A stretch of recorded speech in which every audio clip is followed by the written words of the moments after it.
Baik, bismillahirrahmanirrahim. Bagaimana kabarnya teman-teman? Semoga senantiasa dalam keadaan sehat ya.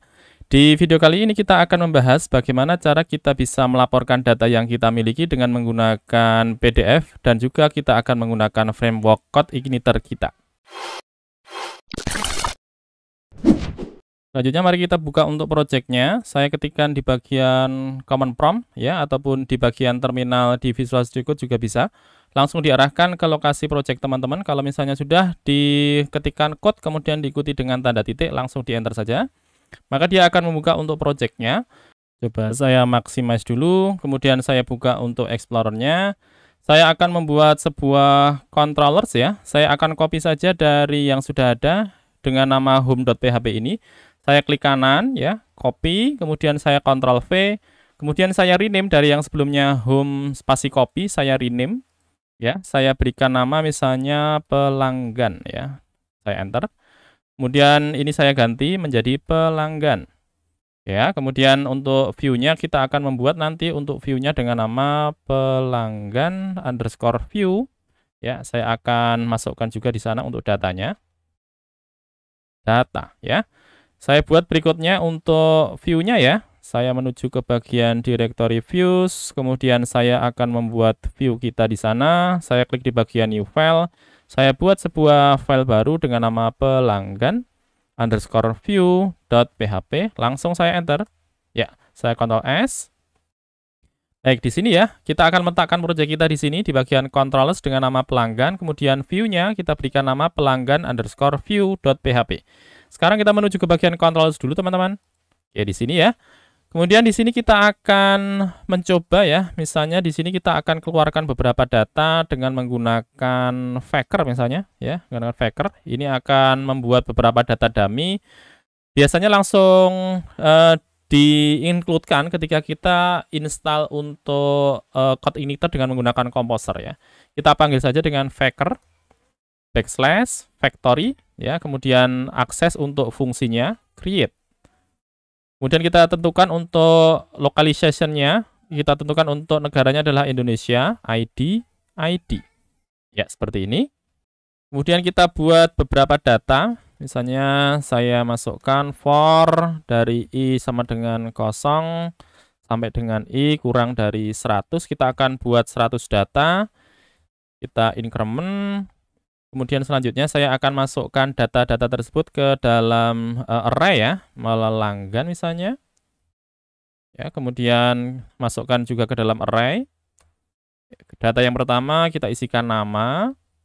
Kemudian kita panggil untuk Faker-nya, Faker tanda panah name. Ya, ini untuk nama yang pertama. Jadi dia akan di-generate sesuai dengan library yang dimiliki oleh Faker ini ya. Tinggal kita sebutkan nama, kemudian dipanggil untuk fungsinya. Fungsinya adalah name. Dia akan menjerit untuk nama-namanya. Kemudian setelah nama kita buat data baru, misalnya nomor telepon. Ya, kita masukkan juga dengan Faker. Kita akses dari phone number. Ya, phone number. Kemudian kita buat yang lain setelah nomor telepon, alamat. Ya, kita akses juga dengan menggunakan Faker. Kita akses dari address ya. Kemudian lanjut setelah alamat yang terakhir ya, misalnya kita buat 4 kolom saja email. Ya, di sini kita panggil dari Faker, kemudian email. Ya, kita Ctrl S dulu. Kemudian kita akan load untuk datanya di bagian view kita. Kita masukkan data, kemudian kita masukkan ke dalam array dengan nama pelanggan, misalnya pelanggan. Ya. Untuk data pelanggan, kita akan akses dari array yang baru saja kita buat di bagian atas ini, pelanggan ya. Kita akses di sini pelanggan. Titik koma, kita Ctrl S. Kemudian kita beralih ke bagian view ya, ke pelanggan underscore view ini. Kita akan keluarkan data kita di sini ya. Kita akan buat tabel saja, tabel. Kemudian tabel penutup, kemudian kita bentuk dengan t-head ya, t-head, kemudian t-head penutupnya, kemudian kita berikan tr, kemudian th untuk headnya. Yang pertama kita berikan nomor, ya. Setelah nomor kita masukkan th lagi. Setelah nomor kita masukkan misalnya nama, nama. Tadi kita masukkan yang berikutnya adalah telepon ya, telepon. Ya, telepon. Setelah telepon tadi kita punya yang lainnya dengan nama alamat ya, alamat. Oke, kemudian setelah alamat kita punya yang lain dengan nama email. Oke, kita angkat Ctrl S. Kemudian setelah kita buat untuk T-head-nya, kita lanjut membuat untuk T-body-nya. T-body ya.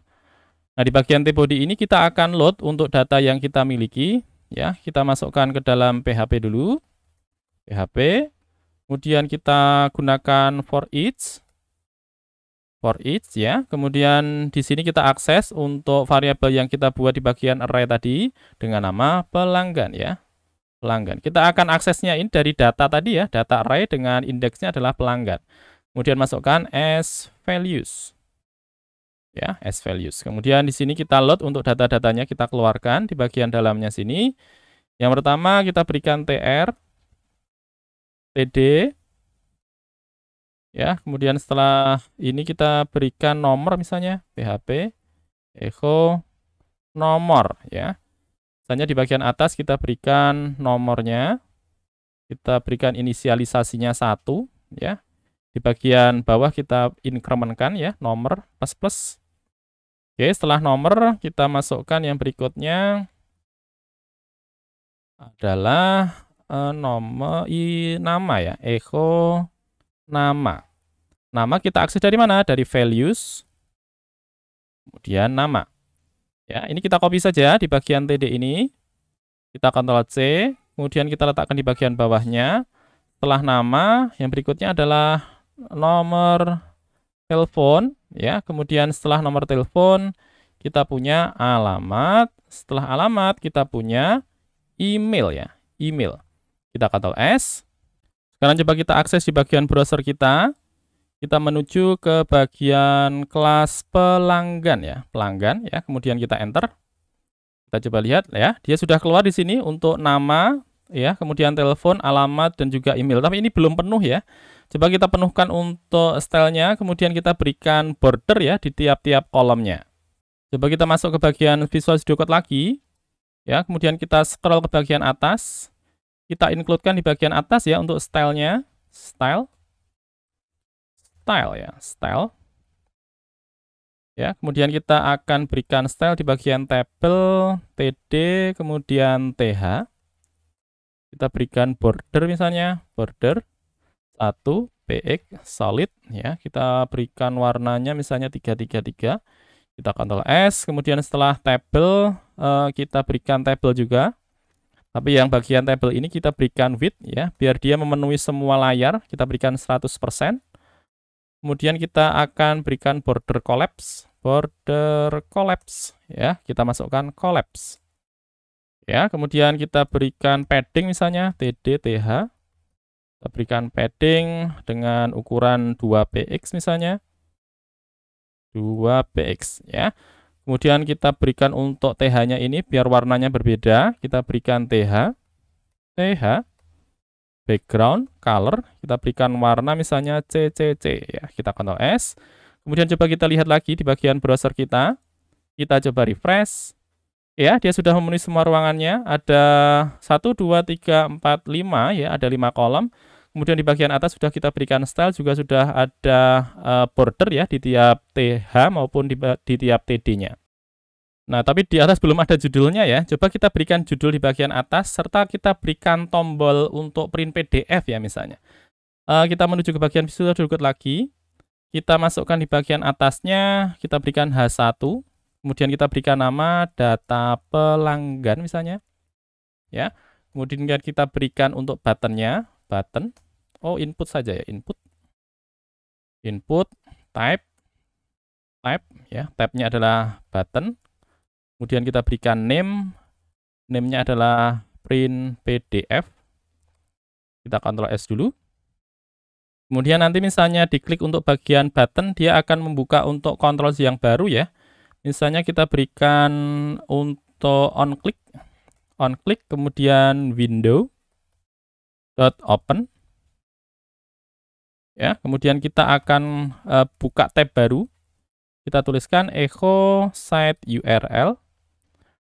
akses kepada controller pelanggan. Kemudian nanti kita akan buat fungsi baru dengan nama print PDF ya. Kemudian kita akan buka dia sehingga membuka di bagian tab yang baru ya. Kita berikan blank. Kita Ctrl S dulu. Kemudian coba kita lihat di bagian browser. Kita coba refresh. Kita coba scroll ke atas, data pelanggan, kemudian di bawahnya belum keluar ya untuk tulisannya. Coba kita lihat lagi. Ya, di sini name ya, bukan name, value ya. Kita Ctrl S, kemudian kita coba berikan break. Ya, biar ada jeda di bagian bawahnya. Break lagi, coba kita lihat di bagian browser. Kita coba refresh. Oke, seperti ini ya, data pelanggan, kemudian ada tombol print PDF. Misalnya saya klik di bagian print PDF, dia akan membuka untuk tab baru, mengakses ke bagian metodenya ataupun fungsinya adalah print PDF. Belum ada untuk fungsinya yang kita buat. Lanjut ya, kita buat untuk fungsinya dulu. Kita buka Visual Studio Code-nya lagi.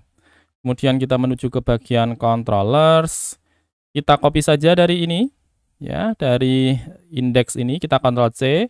Kemudian kita buat sebuah fungsi baru, public function. Kita tentukan untuk nama fungsinya sesuai dengan yang dipanggil ya di bagian button tadi dengan nama print PDF ya. Kemudian kita Ctrl V saja. Kemudian kita Ctrl S. Ya, ini hanya untuk mengeluarkan data-datanya ya. Nah, berikutnya teman-teman kita akan melakukan instalasi terlebih dahulu sebuah library namanya adalah DOM PDF. Di mana dia bisa digunakan untuk merubah tampilan HTML yang kita punya sehingga bisa diubah menjadi PDF, teman-teman. Sekarang kita buka dulu untuk Visual Studio Code-nya sudah ya, kemudian kita buka untuk browser kita. Kita cari dengan nama DOM PDF ya, DOM PDF. Kita enter dulu. Kita coba lihat untuk dokumentasinya. Kita scroll ke bawah. Bagaimana cara kita bisa melakukan instalasi di sini ya, Composer require DOM PDF. Ini kita Ctrl C saja. Kemudian kita akan jalankan di bagian terminal, di bagian Visual Studio Code ya. Kita buka di bagian Visual Studio Code. Kita buka terminal, new terminal. Kemudian kita akan install dia di sana. Kita klik kanan saja.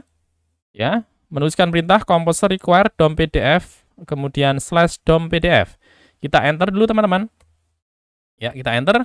Kemudian kita tunggu dulu sampai dia selesai untuk melakukan instalasi dari DOM PDF. Kemudian nanti kita akan lihat di bagian vendor ya. Di bagian vendor coba kita lihat nanti akan terbentuk sebuah folder baru dengan nama DOM PDF. Oke ya. Sudah ada folder baru dengan nama DOM PDF. Di sana ada folder lib ya, kemudian ada folder src. Lanjut, ini untuk Explorer-nya saya minimize, kemudian terminalnya saya close. Ya, kemudian saya akan akses untuk DOM PDF-nya. Kita scroll ke atas. Kemudian kita gunakan untuk DOM PDF-nya use. Kemudian kita panggil DOM PDF. Kemudian akses lagi ke DOM PDF. Kita Ctrl S. Atau besar saja ya di sini. DOM PDF, D-nya besar ya. DOM PDF, kemudian DOM PDF. Sudah, kalau misalnya sudah, kita scroll lagi ke bagian bawah. Di bagian print PDF ini. Kita akses dulu untuk kelas DOM PDF-nya. Kita panggil dengan variabel yang akan kita buat dengan nama DOM PDF. Ya, kemudian kita akses untuk library-nya tadi DOM PDF ya. DOM PDF. Oke, kita Ctrl S. Kemudian kita akan load untuk datanya ya. Misalnya di sini teman-teman lihat di bagian bawah ada tulisan return view ya, kemudian akses kepada pelanggan view. Ini kita ubah bukan return teman-teman. Kita akan masukkan dia kepada sebuah variabel. Misalnya kita berikan nama HTML sama dengan ya. Kemudian kita akan akses untuk DOM PDF-nya. DOM PDF ya. Kemudian kita set untuk ukuran kertasnya, set paper. Kita tentukan di sana A4 ya. Kemudian kita tentukan apakah landscape atau portrait ya, masukkan landscape saja, landscape ya. Kemudian setelah ini kita render DOM PDF, kemudian dipanggil fungsinya render. Oke, kemudian setelah kita render, tinggal kita download untuk hasilnya ya. Kita masukkan DOM PDF, kemudian tanda panah stream Oke, seperti ini saja. Kemudian kita Ctrl S. Sekarang kita coba lagi buka untuk browsernya. Kita coba refresh di bagian print PDF atau kita close dulu. Kemudian kita buka lagi di bagian print PDF, kita klik. Oke, ada tulisan call to member function free ya. Coba kita lihat. Coba kita buka lagi di bagian Visual Studio Code ya. Kita coba cek, di sini kita sudah menentukan untuk HTML-nya. Oh, sorry teman-teman, kita belum load ya. Kita masukkan DOM PDF, kemudian load HTML. Ya, kemudian kita masukkan variabel HTML-nya di bagian dalam dari load HTML ya. Kita masukkan HTML. Ya, ini coba pakai yang besar. Kita Ctrl S, kemudian kita coba buka lagi di bagian browser, kita coba refresh. Oke, dia sudah melakukan download, coba kita open. Oke ya, ini data kita sudah tampil di bagian tampilan kita, nama, nomor telepon, alamat, email ya. Tapi masih ada di bagian atasnya untuk data pelanggan, kemudian tombolnya juga masih tampil ya. Nanti kita akan ubah sehingga yang tampil hanya data pelanggannya saja. Untuk print PDF-nya ini tidak usah kita tampilkan ya. Kemudian kita atur untuk marginnya. Ini kalau misalnya kita scroll ke bagian bawah ya, untuk headernya masih tampil terus ya, nomor, nama, telepon, alamat, email, dia tampil. Kemudian kalau kita lihat di bagian bawah lagi untuk halamannya, masih tampil nomor, nama, telepon, alamat, email. Karena apa? Kita sudah tentukan di bagian HTML kita tadi untuk t-head-nya ya, sehingga dia akan diikutkan terus ketika untuk halamannya sudah berganti. Sekarang kita akan coba lihat di bagian view-nya. Dan kita akan coba nanti selain menggunakan stream ya di bagian download file tadi, coba kita lihat. Ya, kita mengeluarkannya dengan stream ya. Kita akan ganti stream ini sehingga dia tampilnya tidak download ya, sehingga ada pilihan. Selain stream ini, di mana stream ini dia akan download file ya, download file.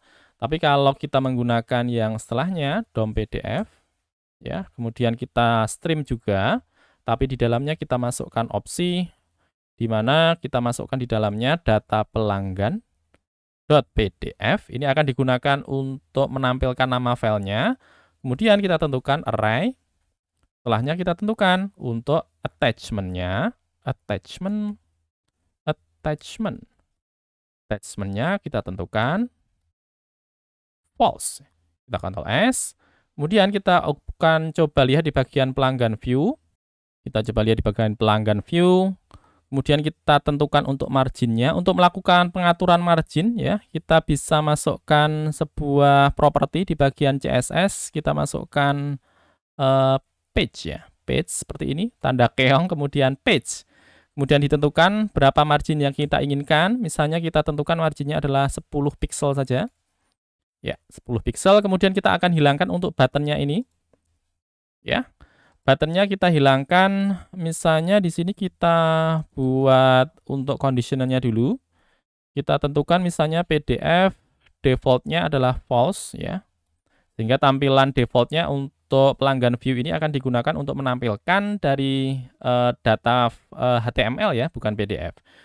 Kemudian kita masukkan conditional if strPost ya. Kemudian kita cek dulu untuk strPost-nya apakah mengandung dari print PDF ataukah tidak. Ya, kita masukkan current URL.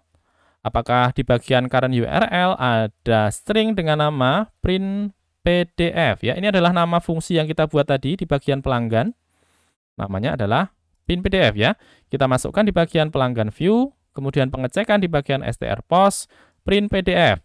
Kemudian kalau misalnya dia dalam posisi untuk current URL-nya adalah berisikan fungsinya print PDF, maka kita masukkan PDF sama dengan true. Kita Ctrl S. Tinggal di sini kita set ya. Kalau misalnya if kemudian PDF sama dengan false.